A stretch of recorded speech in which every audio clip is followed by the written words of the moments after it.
કરી જય તળેટીએ યાત્રાનું પ્રથમ ચૈત્યવંદન કર્યું.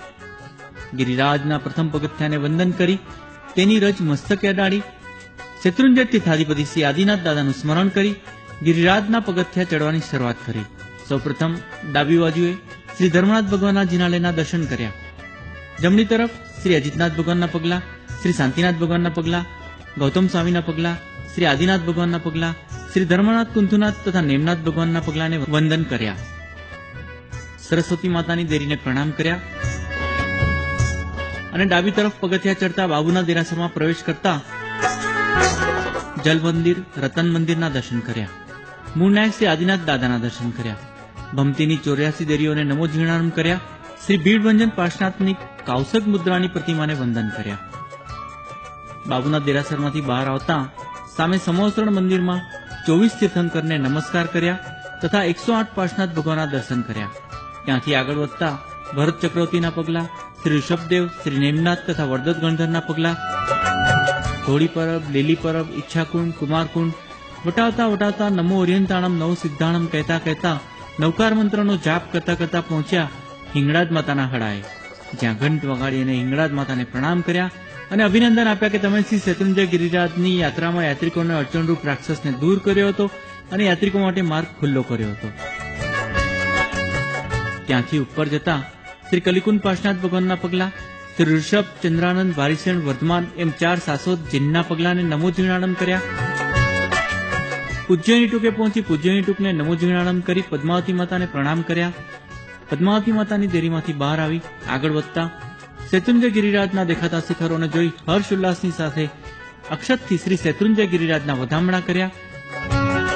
આગળ વધતા દ્રાવિડ, વારીખિલજી, અયમુત્તા મુનિ તથા નારદની પ્રતિમાજીઓને નમો સિદ્ધાણમ કહી વંદન કર્યા અને અનુમોદના કરી દ્રાવિડ અને વારીખિલની કે જેઓ શ્રી કાર્તકી પૂનમના દિવસે 10 કરોડ મુનિઓની સાથે ગિરિરાજ પરથી અનશન કરીને મોક્ષે સિધાવ્યા હતા. આગળ વધતા રામ, ભરત, થાવચા પુત્ર, શુકાચાર્ય, શૈકલાચાર્યની પ્રતિમાજીઓને નમો સિદ્ધાણમ કહી વંદન કર્યા.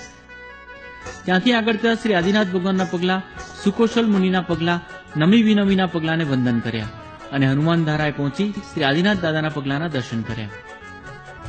હનુમાન ધારાથી આગળ વધતા રામપોળની પહેલા જમણી બાજુએ ગુફા જેવી કોતરમાં શ્રી શ્રીકૃષ્ણના પુત્ર જાલી, મયાલી, ઉવ્યાલીની પર્વતમાં કોતરેલ પ્રતિમાજીઓને વંદન કર્યા. ત્યાંથી ફરી હનુમાન ધારાએ આવી નવટુકની વાટ પકડી.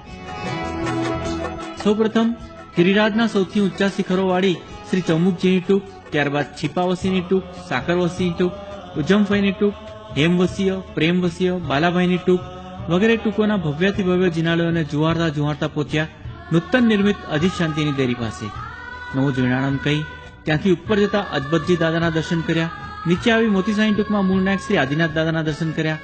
મોતીસાની ટૂંકમાં સ્નાન આદિ કાર્ય પતાવી પૂજાના વસ્ત્રો પરિધાન કરી સગાળપોળમાંથી પ્રવેશી આગળ વધતા વાગડપોળમાં પ્રવેશ કર્યો અને વાગણપોળમાંથી બહાર આવતાની સાથે જ ડાબી બાજુએ આવેલા શ્રી શાંતિનાથ દાદાના જિનાલયમાં પ્રવેશ કર્યો, જ્યાં મૂળ નાયક શ્રી શાંતિનાથ દાદાની પક્ષાલ પૂજા કરી અને શાંતિનાથ દાદાના જિનાલયમાં યાત્રાનું બીજું ચૈત્યવંદન ભક્તિભાવપૂર્વક પૂર્ણ કર્યું. શ્રી શાંતિનાથ દાદાના જિનાલયમાંથી બહાર આવતા જ નીચે ચકેશ્વરી માતા, પદ્માવતી માતા, વાઘેશ્વરી માતા, નિર્વાણી દેવી વગેરેને પ્રણામ કર્યા અને ત્યાંથી બહાર આવતા સામે કવડેક્ષની દેરીના દર્શન કર્યા.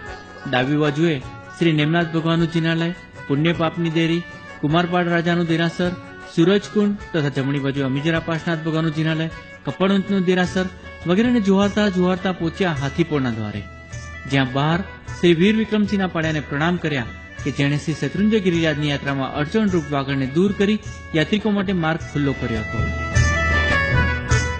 હાથીપોળમાં પ્રવેશ કરતા પૂજા માટેનું કેસર, ફૂલની માળા વગેરે દ્રવ્ય લઈ રતનપોળમાં પ્રવેશ કર્યો અને રતનપોળમાંથી બહાર આવતાની સાથે જ પહોંચ્યા સીધા આદિનાથ દાદાના દરબારે. આદિનાથ દાદાના દરબારની બહારના ચોકમાં આવતા ભવ્ય દ્રશ્ય નજરે પડે છે. પૂજાની લાઈન, સ્તવનના સ્વરો, ઘંટારો, ફૂલ અને ધૂપની સુવાસ, જાણે કોઈ દેવભૂમિમાં આવી ગયાનો અનુભવ થાય છે. આદિનાથ દાદાના મુખ્ય જિનાલયની જમણી બાજુએથી 3 પ્રદક્ષિણાની શરૂઆત કરી. પ્રથમ પ્રદક્ષિણા દરમિયાન 1024 ભગવાનવાળા સહસ્ત્રકૂટ, 1452 ગણધરના પગલા, શ્રી સિમંદર સ્વામીનો જિનાલય વગેરેને જુવાર્યા. બીજી પ્રદક્ષિણા દરમિયાન શ્રી નવા આદેશ્વર ભગવાન, શ્રી શત્રુંજય ગિરિરાજનો 15મો જીર્ણોદ્ધાર કરાવનાર સમરોષા અશ્વાર તથા તેના ધર્મપત્ની શ્રી સમત્સિકર તીર્થ વગેરેના દર્શન કર્યા. ત્રીજી પ્રદક્ષિણા દરમિયાન 5 ભાઈઓનું જિનાલય, શ્રી શ્યામ નેમનાથજી, શ્રી અષ્ટાપદ તીર્થ વગેરેના દર્શન કરતા પહોંચ્યા રાયણ વૃક્ષે, જ્યાં રાયણ વૃક્ષને 3 પ્રદક્ષિણા આપી અને રાયણ પગલે યાત્રાનું ત્રીજું ચેતનન કર્યું. ત્રીજી પ્રદક્ષિણા દરમિયાન આગળ વધતા ભરત બાહુબલી, આજીવન બ્રહ્મચર્ય પાડનાર વિજય શેઠ તથા વિજયા શેઠાણી, ચમત્કારિક એવા શ્રી સુપાસનાથજી, ગંધારિયા ચમુકજી વગેરેના દર્શન કરી પહોંચ્યા શ્રી પુંડરીક સ્વામી દાદાના જિનાલય, જ્યાં યાત્રાનું ચોથું ચેતનંદન ભક્તિભાવપૂર્વક પૂર્ણ કર્યું.